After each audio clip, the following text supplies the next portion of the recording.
মুহূর্তে জিস্টু Sen Ranibandh FC football টিমের পক্ষে প্রথম শট থেকে গোল পেয়েছেন, দুর্দান্ত shot. Devil's and Panthers football টিমের পক্ষে ফারুক মোল্লা এই মুহূর্তে প্রথম শট নেবেন, অর্থাৎ সেই ফাইনাল ম্যাচ 0-0 অবস্থায় নির্ধারিত সময় শেষ হয়েছিল। এই মুহূর্তে ফারুক মোল্লা, ওমর ফারুক মোল্লা শট নেওয়ার জন্য প্রস্তুতি নিচ্ছেন। অপরদিকে কিপার জিস্টু সেন দায়িত্ব পালন করার জন্য রেডি হচ্ছেন এবং গোল পেয়েছেন। এখানে কিন্তু প্রায় সেভ করে দিয়েছিলেন, কিন্তু শেষ রক্ষা করতে পারেননি।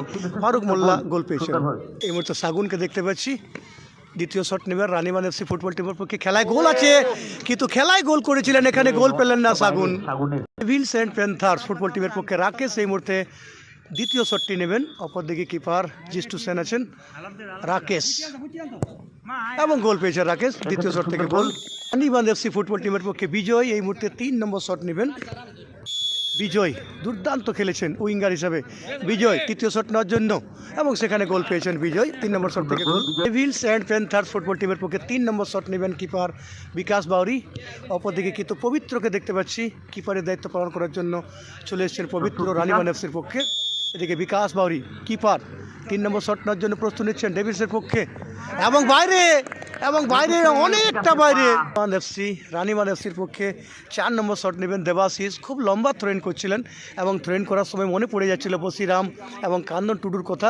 এদিকে কিপার চলে এসছেন জাফর খান, ইয়াসমিন জাফর খান পরিবর্তিত keeper Devil's and Panthers football টিমের পক্ষে এবং গোল পেয়েছেন, দুর্দান্ত শট এবং গোল পেয়েছেন। ডেভিলস অ্যান্ড প্যান্থার্স ফুটবল টিমের পক্ষে সাগুন হেমব্রম এই মুহূর্তে চতুর্থ শট নেওয়ার জন্য চলে এসছেন। সাগুন 4 নম্বর শট নেবেন ডেভিলস অ্যান্ড প্যান্থার্স ফুটবল টিমের পক্ষে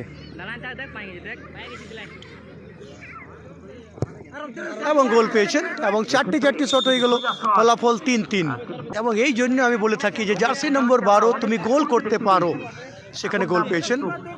5 নম্বর শট নেবেন রানীবাঁধ এফসি ফুটবল টিমের পক্ষে পবিত্র হাসদা, 5 নম্বর শট এবং ইয়াসমিন জাফর খান কিপার, কিন্তু শট চলে গেল বাইরে। 5 নম্বর শট থেকে গোল নেই।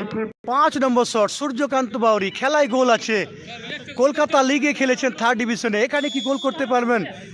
গোল করলে সরাসরি দল ফাইনালে জায়গা করে নেবে ডেভিলস অ্যান্ড স্পোর্টস একাডেমির পক্ষে। দেখা যাক 5 নম্বর শট সূর্যকান্ত বাউরি এবং গোল নেই, এখানে গোল নেই, অর্থাৎ ফলাফল হয়ে গেল 3-3 সমান হয়ে গেল।